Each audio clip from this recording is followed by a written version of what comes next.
The suspicion the Orange people, or Rajneeshis, are currently creating in Western Australia is much the same as that stirred up by the Hare Krishna movement a decade or more ago.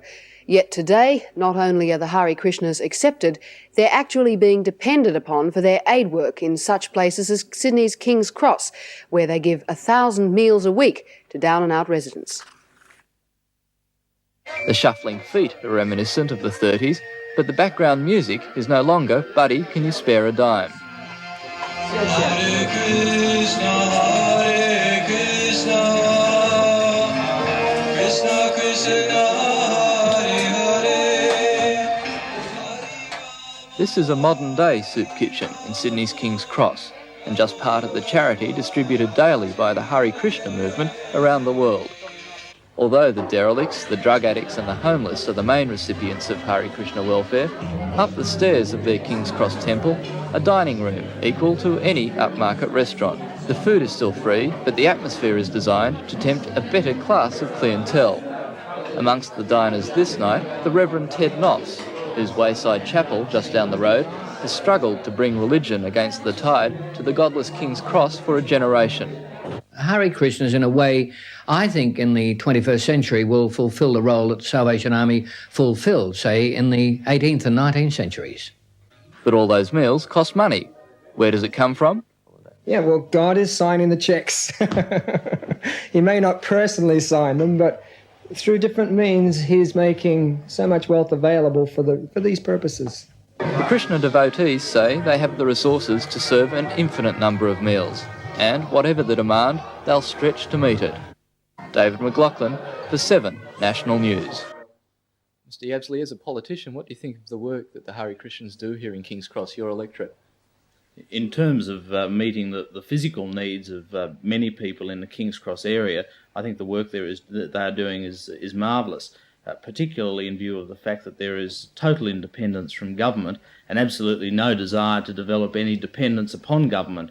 And in this day and age, that's a singularly great achievement. At the same time, there's obviously a very profound spiritual element combined with that I know very little about, but I can see a very deep faith there. Are they fulfilling a role that perhaps government agencies should be fulfilling? No, I don't think so. I see it that independent organisations can do a far better job than government will ever hope to be able to do in the area of providing welfare for those people who need it. And I think there are many examples of where government has moved in, has taken over, and ends up providing a demonstrably inferior service to that organisations such as this are providing. Are there many votes here for the temple? I don't know. You know, one of the rewarding things about politics is that you become involved in many areas where, in fact, the votes are irrelevant. I haven't done a head count of Hare Krishnas in the electorate of Bligh, but I might. That'll do us nicely, thank you.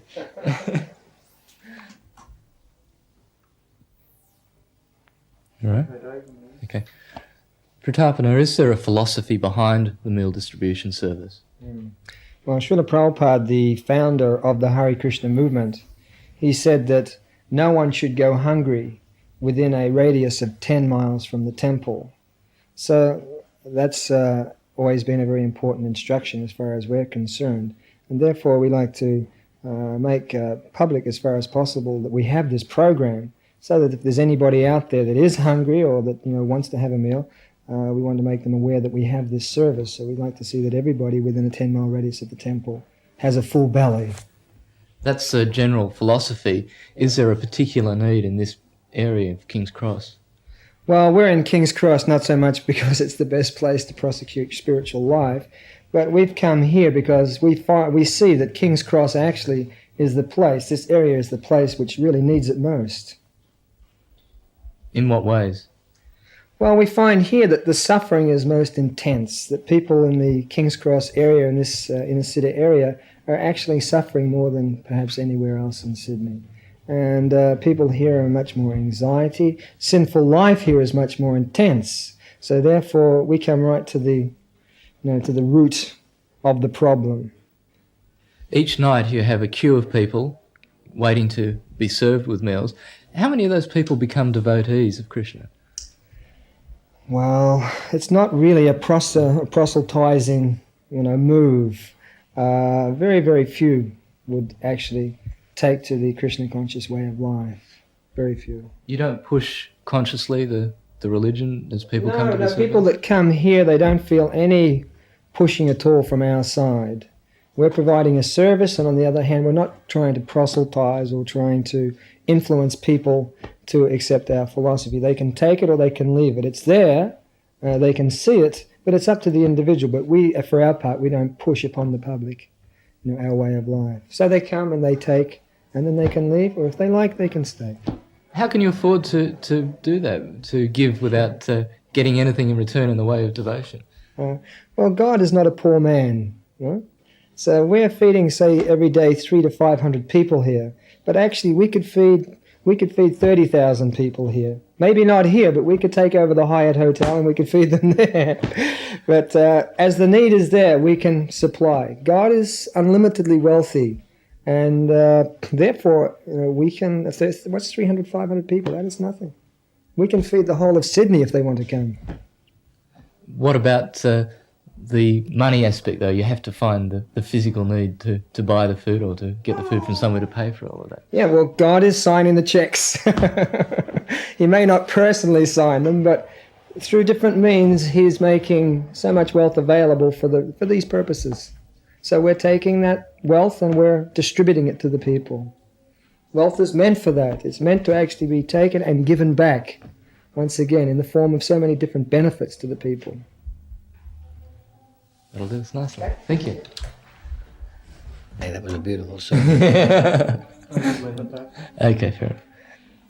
Reverend Ted Noffs, does the Krishna temple compete with or complement the Wayside Chapel? Oh, absolutely. It complements the chapel. Without the temple here, not only would the chapel not be able to do its work effectively, but I think the whole community would suffer. The vast amount of meals served, what the government would have to do with so many hungry people without their continuous work, I think would be enormous. I think the money they save the community is measured in hundreds of thousands of dollars. Why do you send people here? Well, because not only is there food, that's terribly important, but there's also fellowship.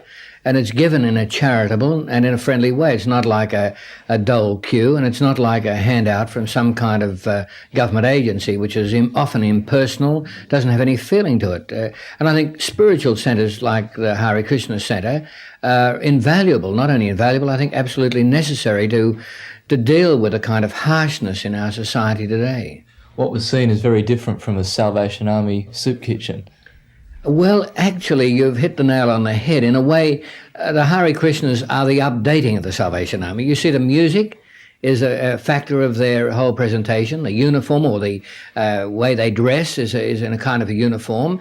And not only that, the smiling face, the generous attitude, and of course the spiritual word of encouragement. All of that is virtually what the Hare Krishnas have become to the world in the 20th century, the Salvation Army, although the Salvation Army is working up here and it still has a job to do. But Hare Krishnas, in a way, I think in the 21st century will fulfill the role that the Salvation Army fulfilled, say, in the 18th and 19th centuries. And you applaud that service? Oh, absolutely. I think that we lose sight of the fact that all of our welfare work begins with spiritual activities such as this. We see a drug centre. We see a health department. We see an education department. They didn't start off as a result of political action and political decisions. They began with some person saying, look, we've got to teach these children something. And so you have a whole education department evolve. You find somebody who's dealing with the sick, and so you have the Catholics building a great big St. Vincent's Hospital. And after a while, government departments become so big and they say, we did it all. They did nothing. The real welfare work in the world began with places like this temple. This is the real spiritual work of this city at this moment, and the real welfare work, because it's not just a handout.